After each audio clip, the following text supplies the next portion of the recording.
ನಮಸ್ಕಾರ.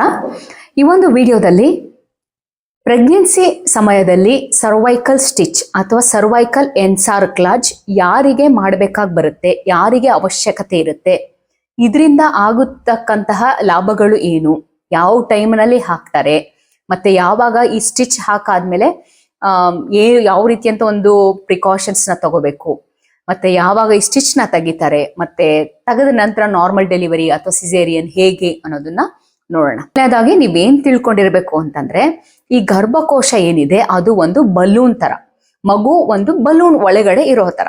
ಓಕೆನಾ? ಈ ಗರ್ಭಕೋಶದ ಕಂಠ ಅಥವಾ ಗರ್ಭಕೋಶದ ಬಾಯಿ ಏನಿದೆ ಅದು ಕೆಳಗಡೆ ಇರ್ತಕ್ಕಂತಹ ಸರ್ವಿಕ್ಸ್. ಓಕೆನಾ? ಈ ಸರ್ವಿಕ್ಸು ಲೆಂತ್ ಚೆನ್ನಾಗಿದ್ದು ಸ್ಟ್ರಾಂಗ್ ಆಗಿದೆ ಅಂತ ಅಂದ್ರೆ ಫರ್ಮ್ ಆಗಿದೆ, ಕ್ಲೋಸ್ ಆಗಿದೆ ಅಂತ ಅಂದ್ರೆ ಇದು ಪ್ರೆಗ್ನೆನ್ಸಿನ 9 ತಿಂಗಳ ತನಕನೂ ತಗೊಂಡೋಗುತ್ತೆ, ಮಗು ಹೊರಗಡೆ ಬರ್ದೇ ಇರೋ ಹಾಗೆ ಕಾಪಾಡುತ್ತೆ. ಓಕೆನಾ?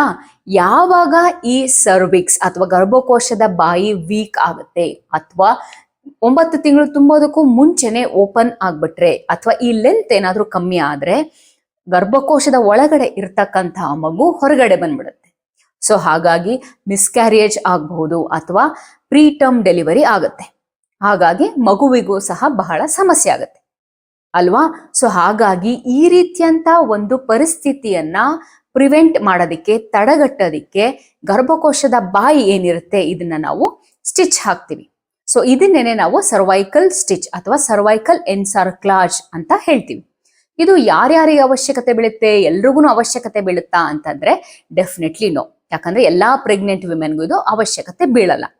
ಯಾರಿಗೆ ಅಂತ ಅಂದ್ರೆ, ಈಗ ನಾವು ಒಂದು 12 to 14 ವೀಕ್ಸ್ ಅಲ್ಲಿ NT ಸ್ಕ್ಯಾನ್ ಮಾಡಿಸ್ತೀವಿ ಅಲ್ವಾ? ಆ NT ಸ್ಕ್ಯಾನಿಂಗ್ ಅಲ್ಲಿ ಏನಾದ್ರೂ ಸರ್ವೈಕಲ್ ಲೆಂತ್ ಕಮ್ಮಿ ಇದೆ, around less than 2.5 centimetre, 2.5 centimetre ಗಿಂತನೂ ಕಮ್ಮಿ ಇದೆ ಅನ್ನೋದಾದ್ರೆ ಇಂಥವರಿಗೆ ಸರ್ವೈಕಲ್ ಸ್ಟಿಚ್ ನ ಅವಶ್ಯಕತೆ ಬೀಳುತ್ತೆ.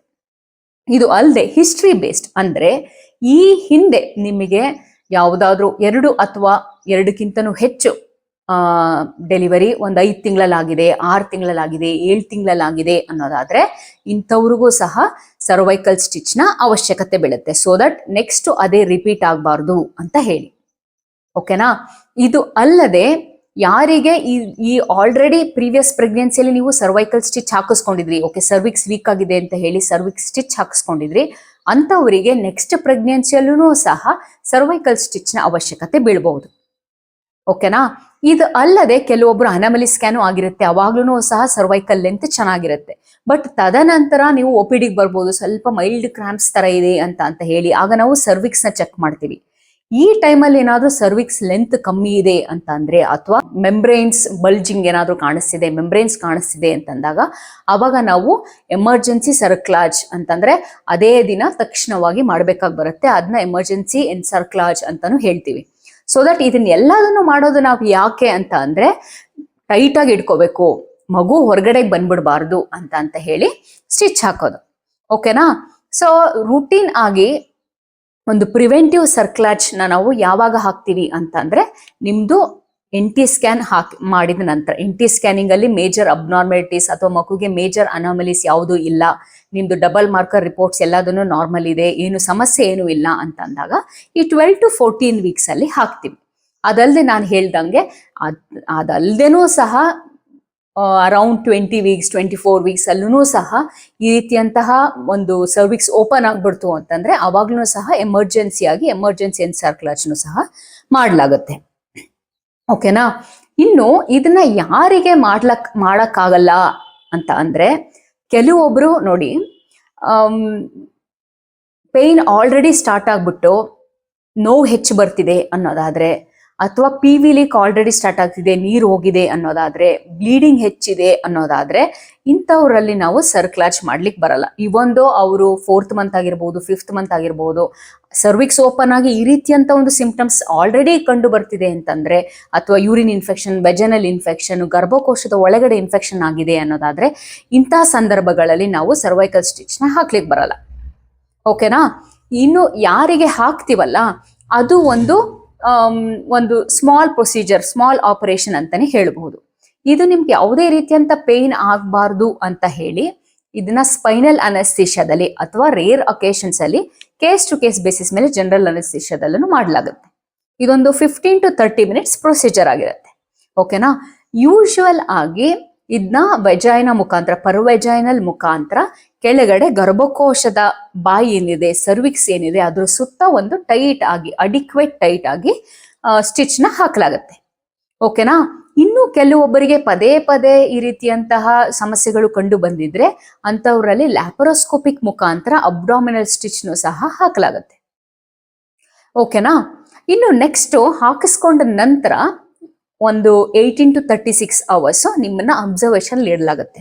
ಏನಾದ್ರೂ ಸಮಸ್ಯೆ ಏನಾದ್ರೂ ಆಗತ್ತಾ, ಏನಾದ್ರು ಕಾಂಟ್ರಾಕ್ಷನ್ಸ್ ಏನಾದ್ರೂ ಇದೆಯಾ ಅಂತೆಲ್ಲ ನೋಡಿ ಅಬ್ಸರ್ವ್ ಮಾಡೋದಿಕ್ಕೆ. ಈ ಸಮಯದಲ್ಲಿ ಯೂಟ್ರೈನ್ ಕಾಂಟ್ರಾಕ್ಟ್ ಆಗಬಾರ್ದು ಅಂತ ಹೇಳಿ ಅದಕ್ಕೆ ಸ್ಪೆಸಿಫಿಕ್ ಮೆಡಿಕೇಶನ್ಸ್, IB ಮೆಡಿಕೇಶನ್ಸ್ ಸಹ ನಾವು ಕೊಟ್ಟಿರ್ತೀವಿ. ಆಂಟಿಬಯೋಟಿಕ್ಸ್ ಒಂದು 3 to 5 ಡೇಸ್ ಮತ್ತೆ ಪ್ರೊಜೆಸ್ಟರಾನ್ ಹಾರ್ಮೋನ್ಸ್ ಸಹ ನಾವು ತಗೊಳ್ಳೋದಿಕ್ಕೆ ಹೇಳ್ತೀವಿ. ಓಕೆನಾ. ಒನ್ಸ್ ಎಲ್ಲ ನೀವು ಫಿಟ್ ಇದ್ದೀರ, ಏನೂ ಸಮಸ್ಯೆ ಇಲ್ಲ ಅಂತಂದ್ರೆ ಡಿಸ್ಚಾರ್ಜ್ ಮಾಡಲಾಗತ್ತೆ. ಈ ಸ್ಟಿಚ್ ಹಾಕಿದ ನಂತರ ಕೆಲವೊಬ್ಬರಿಗೆ 1 to 2 ಡೇಸ್ ಮೈಲ್ಡ್ ಕ್ರಾಂಪ್, ಸಣ್ಣದಾಗಿ ನೋವು ಕಾಣಿಸ್ಕೊಳ್ಬಹುದು ಅಥವಾ ಸಣ್ಣದಾಗಿ ಸ್ಪಾಟಿಂಗ್ ತರನು ಕಾಣಿಸ್ಕೋಬಹುದು, ಸ್ವಲ್ಪ ಡಿಸ್ಚಾರ್ಜ್ ತರನು ಇರಬಹುದು. ಇದು ನಾರ್ಮಲ್, ಏನು ಎದುರುವಂಥದ್ದು ಇಲ್ಲ. ಓಕೆನಾ.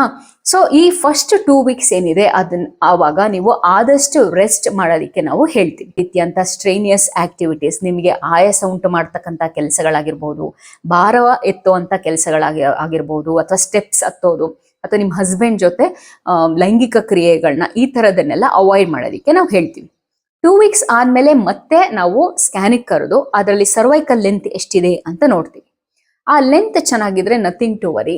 ತದನಂತರ ಒಂದು 2 ವೀಕ್ಸ್ 3 ವೀಕ್ಸ್ ಹಾಗೆ ಮತ್ತೆ ಬರೋದಿಕ್ಕೆ ಹೇಳ್ತೀವಿ. ಸೊ ದಟ್ ಈ ಸರ್ವೈಕಲ್ ಲೆಂತ್ ಎಷ್ಟಿದೆ ಅನ್ನೋದನ್ನ ಮಾನಿಟರ್ ಮಾಡೋದಿಕ್ಕೆ. ಈ ಸರ್ವೈಕಲ್ ಲೆಂತ್ ಅಡಿಕ್ವೇಟ್ ಅಂದ್ರೆ ಸ್ಕ್ಯಾನ್ಸ್ ಅಲ್ಲಿ, ಸೀರಿಯಲ್ ಸ್ಕ್ಯಾನ್ಸ್ ಅಲ್ಲಿ ಚೆನ್ನಾಗಿ ಬರ್ತಿದೆ ಅನ್ನೋದಾದ್ರೆ ನೀವು ತೀರಾ ಬೆಡ್ ರೆಸ್ಟ್ ಅಲ್ಲೇ ಇರಬೇಕು ಅನ್ನೋ ಅವಶ್ಯಕತೆ ಇರಲ್ಲ. ಬಟ್ ಅಗೇನ್ ನೀವು ಸ್ಟಿನಿಯಸ್ ಆಕ್ಟಿವಿಟೀಸ್ ಆಗಿರ್ಬೋದು, ನಾನು ಹೇಳಿದ್ನಲ್ಲ ಭಾರ ಎತ್ತೋದು, ಈ ರೀತಿಯಂತಹ ಒಂದು ಆಕ್ಟಿವಿಟೀಸ್ ಏನಿದೆ ಅದನ್ನ ಆದಷ್ಟು ಅವಾಯ್ಡ್ ಮಾಡ್ಬೇಕಾಗಿ ಬರುತ್ತೆ. ಓಕೆನಾ. ಸೊ ಓಕೆ, ಇದೆಲ್ಲ ಆದ್ಮೇಲೆ ಈಗ ಹಾಕಿರ್ತಕ್ಕಂಥ ಸ್ಟಿಚ್ ನ ಯಾವಾಗ ರಿಮೂವ್ ಮಾಡ್ತೀವಿ ಅಂತ ನೋಡಿ. ಏನೂ ಸಮಸ್ಯೆ ಇಲ್ಲ, ಏನೂ ಸಮಸ್ಯೆ ಉಂಟಾಗ್ಲಿಲ್ಲ ಅಂತಂದ್ರೆ ನಿಮ್ಗೆ ಅರೌಂಡ್ 36 ವೀಕ್ಸ್ ಈ ಸ್ಟಿಚ್ ನ ರಿಮೂವ್ ಮಾಡ್ಲಾಗತ್ತೆ. ಈ ಸ್ಟಿಚ್ ರಿಮೂವ್ ಮಾಡೋದು ಯೂಶಲಿ ಪೇನ್ಲೆಸ್ ಇರುತ್ತೆ, ಯಾವುದೇ ರೀತಿಯಂತ ಅನಸ್ಥಿಷ್ಯ ಬೇಕಾಗಲ್ಲ. OPD ಪ್ರೊಸೀಜರ್ ಅಲ್ಲಿ 1 to 2 ಮಿನಿಟ್ಸ್ ಅಲ್ಲಿ ಸ್ಟಿಚ್ ನ ಓಪನ್ ಮಾಡ್ಬಿಟ್ಟು ನಿಮ್ಮನ್ನ ಮನೆಗೆ ಕಳಿಸ್ತೀವಿ. ಅಡ್ಮಿಟ್ ಆಗಬೇಕು ಆ ರೀತಿ ಏನು ಅವಶ್ಯಕತೆ ಏನೂ ಇಲ್ಲ. ಓಕೆನಾ. ಇನ್ನು ಯಾವಾಗ ಇದನ್ನ 36 ವಾರಗಳ ಮುಂಚೆನೆ ತೆಗಿಬೇಕಾಗಿ ಬರುತ್ತೆ ಅಂತ ಅಂದ್ರೆ, ಈಗ ಇನ್ ಕೇಸ್ ಏನಾದ್ರೂ ಈ ಮಧ್ಯದಲ್ಲಿ ನಿಮಗೆ PV ಲೀಕ್ ಅಥವಾ ಮೆಂಬ್ರೇನ್ಸ್ ರಪ್ಚರ್ ಆಗಿ ಲೀಕ್ ಉಂಟಾಯ್ತು, ನೆತ್ತಿ ನೀರು ಹೊಡೆದು ನೀರು ಹೋಗ್ತಾ ಇದೆ ಅನ್ನೋದಾದ್ರೆ, ಅಥವಾ ಬ್ಲೀಡಿಂಗ್, ಹೆಚ್ಚಿಗೆ ಬ್ಲೀಡಿಂಗ್ ಸ್ಟಾರ್ಟ್ ಆಗೋಯ್ತು ಅನ್ನೋದಾದ್ರೆ, ಅಥವಾ ನಿಮಗೆ ಹೆರಿಗೆ ನೋವು ಸ್ಟಾರ್ಟ್ ಆಗಿ ಗರ್ಭಕೋಶದ ಕಾಂಟ್ರಾಕ್ಷನ್ಸ್, ಯೂಟ್ರೈನ್ ಕಾಂಟ್ರಾಕ್ಷನ್ಸ್ ಬರಕ್ ಸ್ಟಾರ್ಟ್ ಆಗೋದ್ರೆ ಅವಾಗ ನಾವು ಈ ಸ್ಟಿಚ್ ನ ತೆಗಿಲೇಬೇಕಾಗಿ ಬರುತ್ತೆ. ಓಕೆನಾ. ಸೊ ಓಕೆ, ನೆಕ್ಸ್ಟ್ ಓಕೆ, ನಾನು ಹೇಳಿದ್ನಲ್ಲ ಏನೂ ಸಮಸ್ಯೆ ಇಲ್ಲ, 36 ವೀಕ್ಸ್ ಅಲ್ಲಿ ತೆಗಿತೀವಿ. ಈಗ ನೆಕ್ಸ್ಟ್ ಡೆಲಿವರಿ ಬಗ್ಗೆ ಮಾತಾಡೋದಾದ್ರೆ, ನಿಮ್ಗೆ ಸರ್ವೈಕಲ್ ಸ್ಟಿಚ್ ಹಾಕಿದ್ರೆ ಆ ಸ್ಟಿಚ್ ನ ತೆಗ್ದಾದ್ಮೇಲೆ ನೀವು ನಾರ್ಮಲ್ ಡೆಲಿವರಿಗೆ ಹೋಗ್ಬಹುದು. ಓಕೆನಾ. ಬಟ್ ಅದೇ ಏನಾದ್ರೂ ನಿಮ್ಗೆ ಅಬ್ಡಾಮಿನಲ್ ಸ್ಟಿಚ್, ಲ್ಯಾಪ್ರೋಸ್ಕೋಪಿಕ್ ಮುಖಾಂತರ ಸ್ಟಿಚ್ ಹಾಕಿದೀವಿ ಅನ್ನೋದಾದ್ರೆ ಅಂತವರಿಗೆ ನಾವು, ಯಾಕಂತಂದ್ರೆ ಎನಿವೇಸ್ ನಾವು ಅಬ್ಡಮನ್ ಓಪನ್ ಮಾಡ್ಬೇಕಾಗಿ ಬರುತ್ತೆ ಆ ಸ್ಟಿಚ್ ರಿಮೂವ್ ಮಾಡೋದಕ್ಕೆ. ಸೊ ಅದೇ ಆಪರೇಷನ್ ಅಲ್ಲಿ ನಿಮ್ಗೆ ಸಿಸೇರಿಯನ್ ಮಾಡಲಾಗುತ್ತೆ. ಓಕೆನಾ. ಈ ಎಲ್ಲದರಲ್ಲೂ ನೀವು ಏನು ಗಮನ ಇಟ್ಕೋಬೇಕು ಅಂದ್ರೆ, ನಾವು ನೋಡಿ ಇದು ಸ್ಟಿಚ್ ಏನಿದೆ ಅದು ಗರ್ಭಕೋಶದ ಬಾಯಿಗೆ ಹಾಕೋದ್ರಿಂದ ನಾವು ಮಗುವನ್ನ ಟಚ್ ಮಾಡಲ್ಲ ಮತ್ತೆ ಯೂಟ್ರಸ್ ನ ಟಚ್ ಮಾಡಲ್ಲ. ಸೊ ಹಾಗಾಗಿ ಮಗುಗೆ ಯಾವುದೇ ರೀತಿಯಂತ ಸಮಸ್ಯೆ ಉಂಟಾಗಲ್ಲ. ಓಕೆ. ಇನ್ನು ಸೈಡ್ ಎಫೆಕ್ಟ್ಸ್ ಅಥವಾ ಏನಾದ್ರೂ ಏನು ಸಮಸ್ಯೆ ಉಂಟಾಗಬಹುದು ಅಂತಂದ್ರೆ, ಕೆಲವೊಬ್ಬರಿಗೆ ಸ್ಟಿಚ್ ಹಾಕುವಾಗ ಯೂಟ್ರೈನ್ ಕಾಂಟ್ರಾಕ್ಷನ್ಸ್ ಬರಬಹುದು. ಅದು ಅಲ್ಲದೆ ಇನ್ನು ಎಮರ್ಜೆನ್ಸಿ ಎನ್ಸಾರ್ಕ್ಲಾಜ್ ಅಂತ ನಾನು ಏನ್ ಹೇಳಿದೆ ಅಂತವ್ರಲ್ಲಿ ಸರ್ವೈಕಲ್ ಸ್ಟಿಚ್ ಸರ್ವೈಕಲ್ ಲೆಂತ್ ತೀರಾ ಕಮ್ಮಿ ಇದ್ದಾಗ ಸರ್ವೈಕಲ್ ಸ್ಟಿಚ್ನೇ ಹಾಕೋದು ಪ್ರಾಬ್ಲಮ್ ಉಂಟಾಗಬಹುದು. ಇಂಥವ್ರಲ್ಲಿ ಮೆಂಬ್ರೇನ್ ಲೀಕ್ ಆಗಬಹುದು, ಅಂದ್ರೆ ಡ್ಯೂರಿಂಗ್ ಆಪರೇಷನ್ ಓನ್ಲಿ. ಯಾಕಂತಂದ್ರೆ ಈಗ ಆಲ್ರೆಡಿ ಸರ್ವಿಕ್ಸ್ ಲೆಂತ್ ತೀರಾ ಕಮ್ಮಿ ಇದೆ, 1 ಸೆಂಟಿಮೀಟರ್ ಅಥವಾ ಅದಕ್ಕಿಂತನೂ ಪೂರಾ ಓಪನ್ ಆಗ್ಬಿಟ್ಟಿದೆ ಅಂತಂದಾಗ ಅವಾಗ ಹಾಕೋದು ಕಷ್ಟ ಆಗುತ್ತೆ. ಅಂಡ್ ಇಂಥವ್ರಲ್ಲಿ ಲೀಕ್ ಆಗೋ ಸಾಧ್ಯತೆಗಳು ಸಹ ಹೆಚ್ಚಿರುತ್ತೆ. ಅದರ್ವೈಸ್ ಈ ಸ್ಟಿಚ್ ಹಾಕೋದೇನಿದೆಯಲ್ಲ, ಇದು ಒಂದು ಮಗುವನ್ನ ಅಟ್ಲೀಸ್ಟ್ ಅಂತಂದ್ರೆ ಒಂದು 9 ತಿಂಗಳ ತನಕ ಪುಷ್ ಮಾಡೋದಿಕ್ಕೆ, ಮತ್ತೆ ಅದರದ್ದು ನ್ಯೂಟ್ರಿಷನ್ ಮತ್ತೆ ಇಂಟ್ರಾಯೂಟ್ರೈನ್ ಗ್ರೋತ್ ಚೆನ್ನಾಗ್ ಆಗೋದಿಕ್ಕೆ, ಮತ್ತೆ NICU ಅಡ್ಮಿಷನ್ಸ್ ನ ಕಮ್ಮಿ ಮಾಡೋದ್ರಲ್ಲಿ ಇದು ತುಂಬಾನೇ ಸಹಕಾರಿಯಾಗಿರುತ್ತೆ. ಮತ್ತೆ ಒಂದು ಮಗುವಿನ ಪ್ರಾಣ ಉಳಿಸೋದಕ್ಕೂ ಮಾಡ್ತಕ್ಕಂಥ ಒಂದು ವೆರಿ ಲೈಫ್ ಸೇವಿಂಗ್ ಪ್ರೊಸೀಜರ್ ಅಂತಾನೆ ಹೇಳ್ಬೋದು, ಮಗುವಿನ ಲೈಫ್ ಸೇವಿಂಗ್ ಪ್ರೊಸೀಜರ್ ಅಂತಾನೆ ಹೇಳ್ಬೋದು. ಓಕೆನಾ? ಸೊ ಈ ಮಾಹಿತಿ ಎಲ್ಲ ನಿಮಗೆ ಉಪಯೋಗ ಆಯಿತು ಅಂತ ತಿಳ್ಕೊತೀನಿ. ಮುಂದಿನ ವಿಡಿಯೋದಲ್ಲಿ ಮತ್ತಷ್ಟು ಮಾಹಿತಿಗಳೊಂದಿಗೆ ಸಿಗೋಣ. Thank you.